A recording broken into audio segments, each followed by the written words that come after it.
Paul Newman. Una leyenda en la pantalla.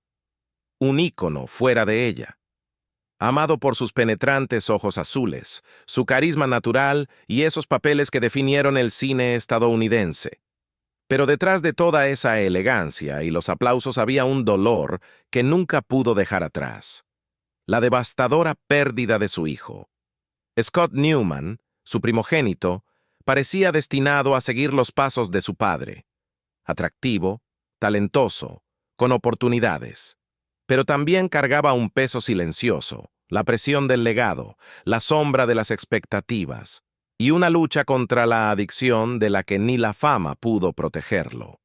Dos vidas, vividas en paralelo pero marcadas por la angustia. Dos muertes, una pública, la otra dolorosamente privada. ¿Qué fue lo que realmente le ocurrió a Scott? ¿Cómo logró Paul sobrevivir a eso? ¿Y alguna vez se recuperó del todo? Esta es una historia sobre el brillo, la fragilidad y el legado que surgió del dolor más profundo. Cuando uno escucha el nombre Paul Newman, algo se mueve por dentro. No solo por esos ojos azules como hielo o su encanto natural e imbatible, sino porque representaba algo más grande que Hollywood. Era el símbolo de una época en la que los actores no eran solo caras bonitas, eran artesanos, filósofos frente a una cámara. Y Paul era un maestro.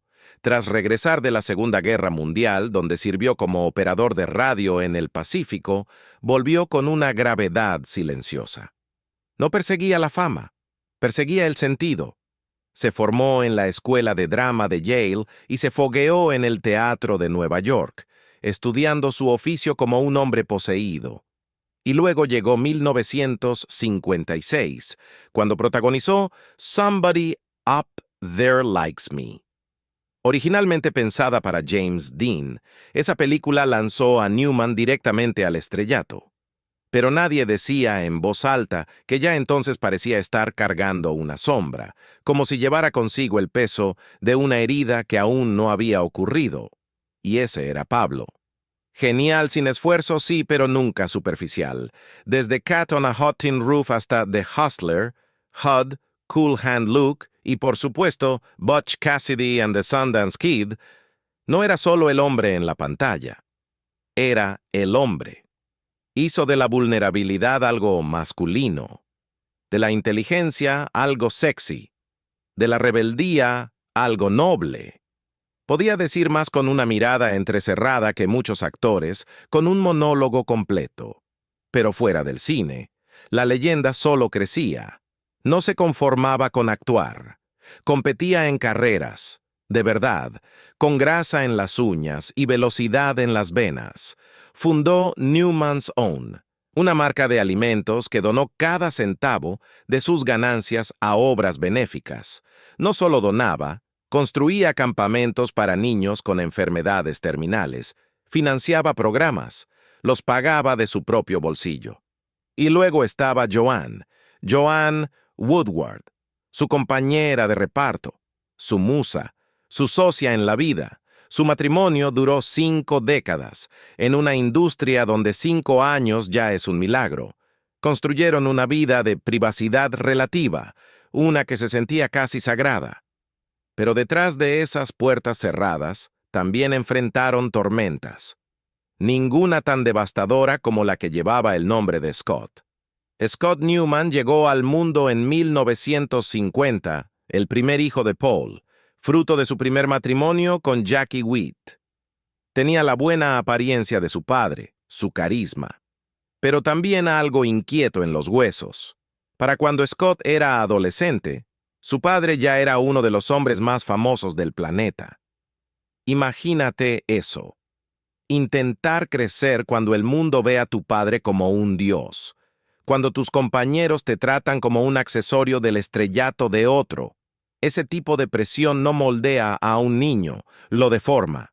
Scott se rebeló, se desquitó. Necesitaba algo que fuera suyo. Scott Newman hizo lo que tantos hijos de leyendas han intentado: entrar al foco de atención con la esperanza de hacerse un nombre por sí mismo. Pero a diferencia de su padre, el camino fue empinado, incierto y, tristemente, breve. Consiguió pequeños papeles, aunque memorables. En 1974 apareció en The Towering Inferno, una superproducción que por un momento fugaz pareció abrirle puertas en Hollywood. También tuvo un rol en Fraternity Row, un drama universitario, e hizo apariciones ocasionales en televisión. En apariencia eran comienzos respetables, de los que cualquier actor joven podría sentirse orgulloso. Pero cuando tu apellido es Newman, las expectativas se disparan más allá de lo razonable. La gente no veía a Scott, veía al hijo de Paul Newman, y esa comparación era constante y demoledora. Scott también exploró otros caminos creativos. Se adentró en la música, componiendo canciones. Incluso se entrenó como doble de acción, persiguiendo adrenalina, quizás buscando algo, lo que fuera, que se sintiera verdadero, que fuera suyo.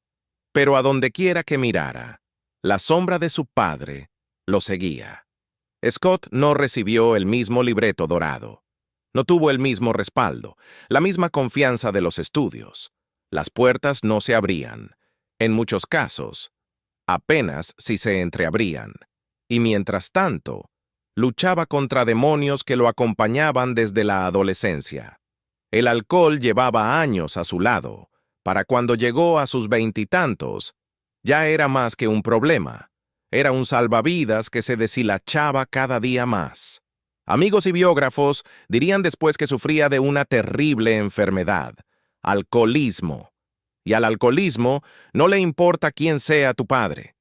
Esa frase, cruda y sin rodeos, resume el corazón de su historia. Porque tras bambalinas el rechazo, la incapacidad de estar a la altura de estándares imposibles, todo eso lo desgastaba.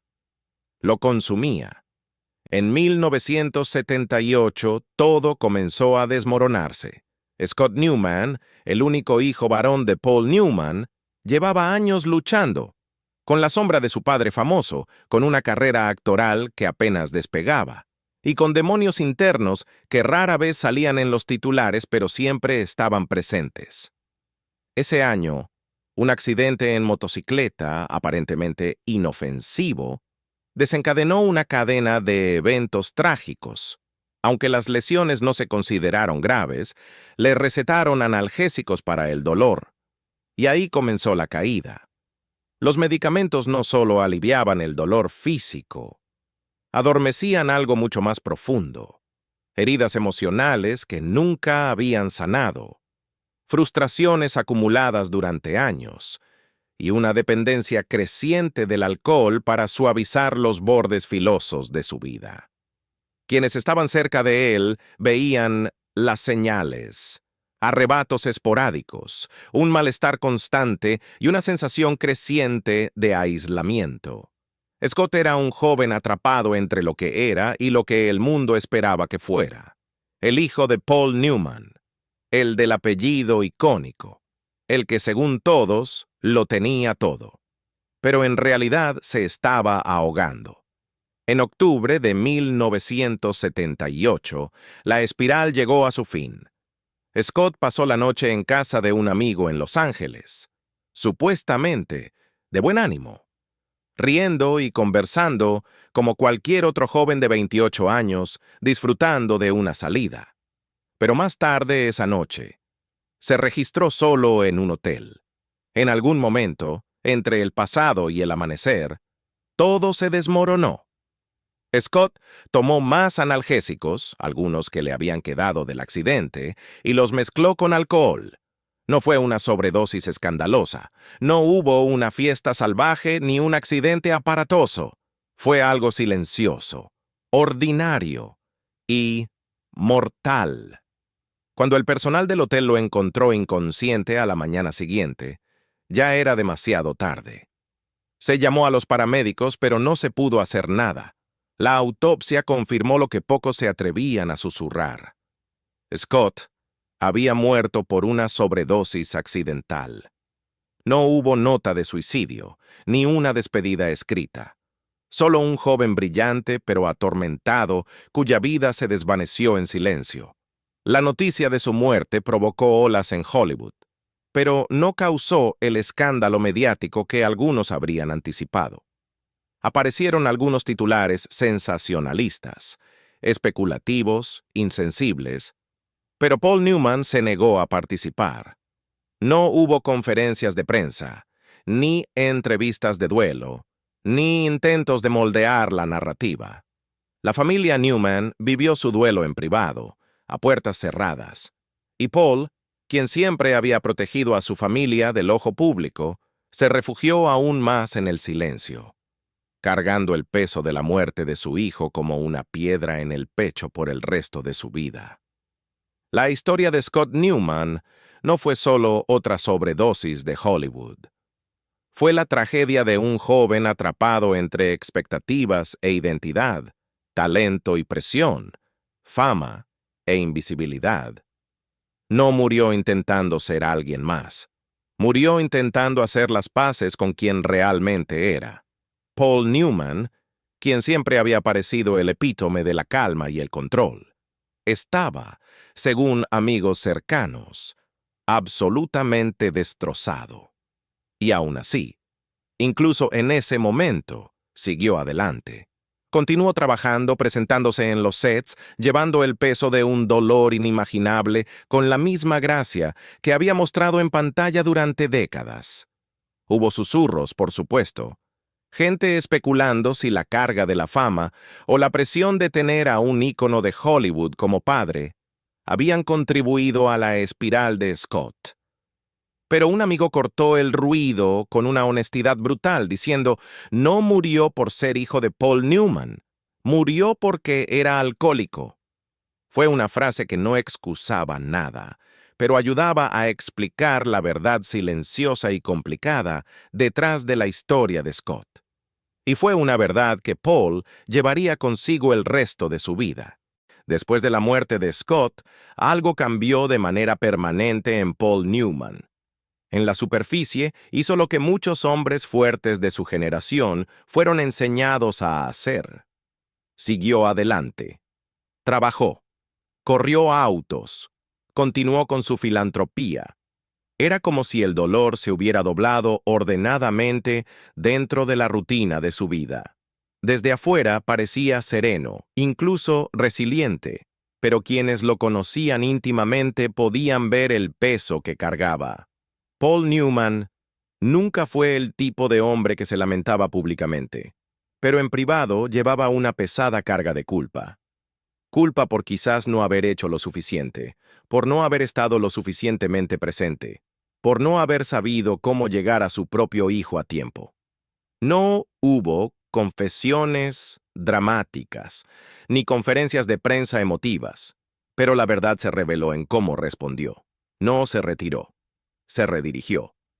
En 1980, Paul fundó el Scott Newman Center for Drug Abuse Prevention, un intento silencioso, pero decidido, de darle sentido a lo ocurrido. Era más que caridad. Era una especie de penitencia. A través de este centro, Paul esperaba salvar a otras familias de pasar por lo que la suya había vivido. Comprendía que la adicción no se trataba de vergüenza, se trataba de silencio, y el silencio había matado a su hijo. Una de sus declaraciones más sentidas de esa época se me quedó grabada. El mayor problema es cuando el tema se barre debajo de la alfombra. Hay que mantener abiertas las líneas de comunicación.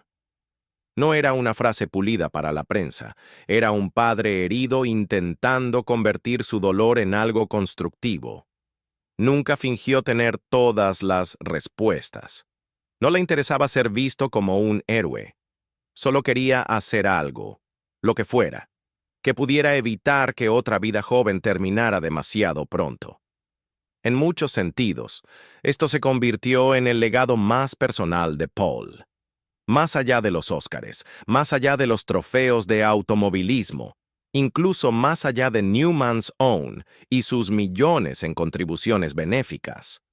Esta fue la etapa de su vida escrita en dolor, en amor y en una especie de responsabilidad callada y persistente.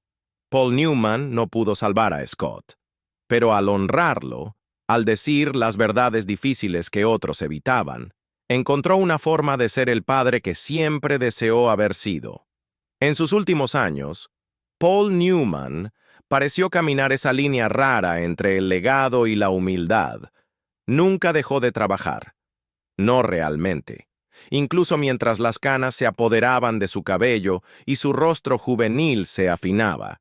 Su presencia en pantalla mantenía el mismo fuego y quizás aún más profundidad. The Color of Money, en 1986, no solo le trajo un Oscar largamente esperado, nos mostró a un hombre que había madurado dentro de sus propias contradicciones. Y más tarde, en Road to Perdition, había una especie de poesía sombría en su interpretación. Un hombre enfrentándose al tiempo, al silencio y a las consecuencias. No era difícil trazar paralelismos con su propia vida. Pero Paul no solo actuaba, estaba construyendo algo mucho más grande. Newman's Own, la marca que cofundó casi por accidente, se convirtió en una potencia de buena voluntad. Lo que comenzó como una broma, una vinagreta repartida entre amigos, se transformó en un imperio filantrópico. Y Paul no solo prestó su nombre, le dio alma. Para el momento de su muerte, Newman's Own había donado más de $500 millones a la caridad. Eso no es solo generosidad, es intención. Fue un legado del que podía sentirse orgulloso, uno que se extendía mucho más allá de alfombras rojas y portadas de revistas. Lo que el público no vio fue la lucha silenciosa y dolorosa que sucedía lejos de los reflectores. En 2007, a Paul Newman le diagnosticaron cáncer de pulmón, una batalla que eligió enfrentar en privado y con la misma dignidad tranquila que siempre lo había definido. No hubo entrevistas, ni súplicas públicas, ni momentos finales frente a las cámaras. Dejó de aparecer en público y se alejó silenciosamente de sus compromisos benéficos y profesionales. Los amigos cercanos notaron el cambio, su pérdida de peso, el cansancio. Pero por respeto, pocos dijeron algo. Fiel a su forma de ser, Paul no quería simpatía ni espectáculo. Comenzó tratamiento en el Memorial Sloan Kettering Cancer Center de Nueva York, pero para el verano de 2008 quedó claro que el final estaba cerca. Regresó a su hogar en Westport, Connecticut, eligiendo pasar sus últimos días donde se sentía más en paz, junto a Joanne Woodward y su familia, lejos de las cámaras y el ruido. El 26 de septiembre de 2008, Paul Newman falleció en paz a los 83 años. No hubo una gran despedida, ni circo mediático, solo el cierre suave de una vida que se desvanecía silenciosamente en la memoria. Sus cenizas fueron esparcidas cerca de la casa que tanto amaba, sin ceremonia ni reflectores. Y aún así, los homenajes llegaron desde todos los rincones del mundo. Íconos de Hollywood, pilotos de carreras, políticos y personas comunes cuyas vidas habían sido tocadas por su generosidad. Pero más que nada, Paul Newman fue recordado no solo por los papeles que interpretó o los millones que recaudó, sino por el hombre que intentó ser. Nunca presumió de perfección, solo de esfuerzo. Y, al final, esa humildad honesta puede haber sido su papel más perdurable. Tras la partida de Paul Newman, el foco se desplazó suavemente hacia los que quedaron atrás. No los personajes, ni los premios, sino las personas que lo conocieron primero como padre.